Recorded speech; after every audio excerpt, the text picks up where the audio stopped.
નકલી ઘીના નામે ગરીબોના પરસેવાની કમાણી લૂંટીને તેમના સંતાનોના સ્વાસ્થ્ય સાથે જીવલેણ ખેલ ખેલવામાં આવી રહ્યો છે, જેમાં બનાસકાંઠાનું ફૂડ વિભાગ ભ્રષ્ટાચારના જોરે માનવતાને મૂકીને આવી ઝેરી બ્રાન્ડોને ખુલ્લેઆમ પોષી રહ્યું છે.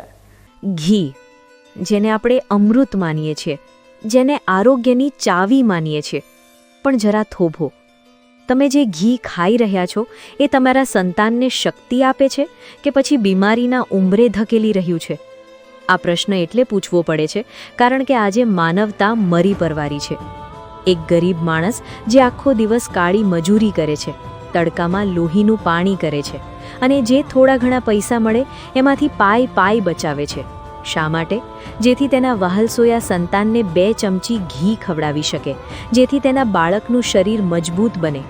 પણ અફસોસ, એ ગરીબ પિતાને ક્યાં ખબર છે કે જે ઘી તે મોંઘા ભાવે ખરીદી રહ્યો છે એ હકીકતમાં શુદ્ધ ઘી નહીં પણ ભેળસેળનું મોટું પાપ છે.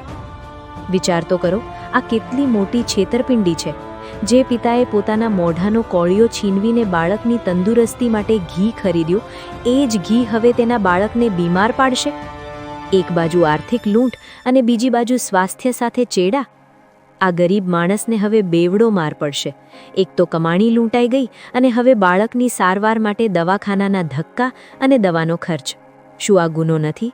શું આ પાપ નથી? હદ તો ત્યારે થાય છે જ્યારે રક્ષકો જ ભક્ષક બને.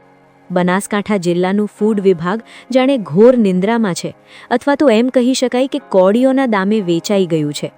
મંથન હોય, જયમૂલ હોય, જયવર્ધન હોય, સંયમ હોય કે પરિવાર, આવી બ્રાન્ડોના નામે જે ઝેર પીરસાઈ રહ્યું છે તેને આ ફૂડ વિભાગ છાવરી રહ્યું છે. માનવતાને નેવે મૂકીને માત્ર પૈસાના લોભમાં આ નકલી ઘીનો કારોબાર ફૂલ્યો ફાલ્યો છે. આ કોઈ સામાન્ય ભેળસેળ નથી. આ એક આખા પરિવારના ભવિષ્ય સાથેની રમત છે. આ શ્રમિકોના વિશ્વાસ પર થયેલો ઘા છે. જ્યારે આ ફૂડ વિભાગના અધિકારીઓ એસી ઓફિસમાં બેસીને હપ્તાઓ લેતા હશે, ત્યારે કોઈ ગરીબનું બાળક હોસ્પિટલના ખાટલે આ નકલી ઘીને કારણે પીડાતું હશે. આ માત્ર ગરીબોની જ વાત નથી. તમારા અને મારા ઘર સુધી આ સ્લો પોઈઝન પહોંચી ગયું છે. લોકો જેને શુદ્ધ માનીને આરોગે છે એ જ તેમના હૃદય અને લીવરને નુકસાન કરી રહ્યું છે. સવાલ એ છે કે ક્યાં સુધી આ ભ્રષ્ટ અધિકારીઓ અને નફાખોર તત્વો લોકોના સ્વાસ્થ્ય સાથે ખેલ કરશે? ક્યારે જાગશે તંત્ર અને ક્યારે મળશે આ ગરીબ પિતાને ન્યાય? ડીસામાં ફૂડ વિભાગની રહેમ નજર હેઠળ શુદ્ધતાના નામે જે ઝેર પીરસાઈ રહ્યું છે તે માત્ર ગુનો નહીં પણ માનવતા વિરુદ્ધનું ઘોર પાપ છે, જેની સામે હવે બીકે ન્યૂઝની મુહિમમાં સામાજિક સંગઠનો પણ મેદાને પડ્યા છે. મિત્રો, આ કોઈ સામાન્ય ભેળસેળનો કિસ્સો નથી. આ એક ગરીબ પિતાના આંસુ અને તેના બાળકના ભવિષ્ય સાથે થતું પાપ છે. જે તત્વો શુદ્ધ ઘીના નામે બનાવટી કેમિકલયુક્ત ઘી પધરાવી રહ્યા છે તેઓ ભૂલ નથી કરી રહ્યા. તેઓ જાણી જોઈને માનવ જિંદગી સાથે ખિલવાડ કરી રહ્યા છે. અને સૌથી શરમજનક વાત તો એ છે કે જેમના પર જનતાના સ્વાસ્થ્યની રક્ષા કરવાની જવાબદારી છે એ બનાસકાંઠાનું ફૂડ વિભાગ આજે આ પાપમાં સમાન ભાગીદાર બની બેઠું છે. રિશ્વતના ભાર નીચે દબાયેલા આ અધિકારીઓને કોઈના મરવાની કે કોઈના ઘર ઉજળવાની કદાચ કોઈ પરવા નથી. એટલે જ આટલા મોટા કૌભાંડો છતાં તેમની આંખ ખુલતી નથી. પરંતુ બીકે ન્યૂઝ ચેનલ આ અન્યાય સામે ચૂપ બેસવાનું નથી. છેલ્લા ઘણા સમયથી ડીસામાં ચાલતા આ નકલી ઘીના કાળા કારોબારનો પર્દાફાશ કરવા માટે અમે એક મક્કમ મુહિમ છેડી છે. અમારી આ લડાઈ હવે રંગ લાવી રહી છે, કારણ કે ડીસાની સામાજિક સંસ્થાઓ અને જાગૃત આગેવાનો હવે આ મુહિમમાં અમારી સાથે ખભે ખભા મિલાવીને ઊભા રહ્યા છે. હિન્દુ સેના સંગઠનના મનોજસિંહ ઠાકોર જેવા આગેવાનોએ હવે આ બધી સામે શિંગડા ભેરવ્યા છે અને તંત્રની મિલીભગત સામે જોરદાર અવાજ ઉઠાવ્યો છે. આજે વાત કરી છે ડીસા શહેરની, તો ડીસાની અંદર જગ્યાએ ભેળસેળ થઈ રહ્યું છે.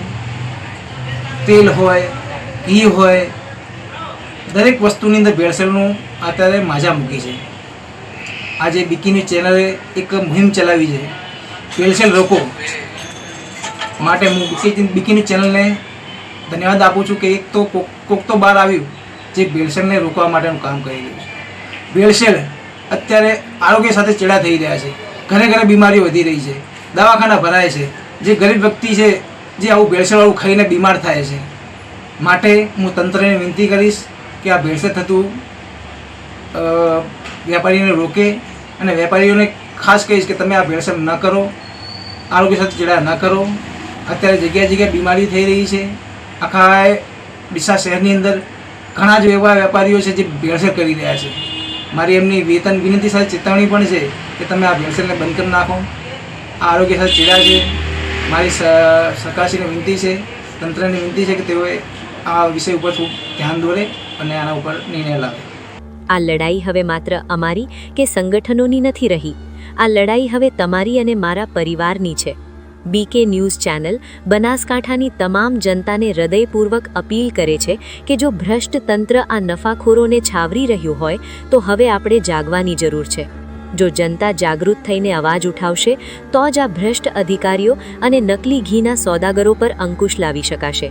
તમારા સંતાનોના સ્વાસ્થ્ય માટે, તમારા હકની કમાણી માટે અને આ પાપને રોકવા માટે હવે મેદાને આવવાનો સમય પાકી ગયો છે. યાદ રાખજો, જો આજે આપણે મૌન રહીશું તો આવતીકાલે આ ઝેર આપણા જ રસોડામાં પીરસાઈ રહ્યું હશે.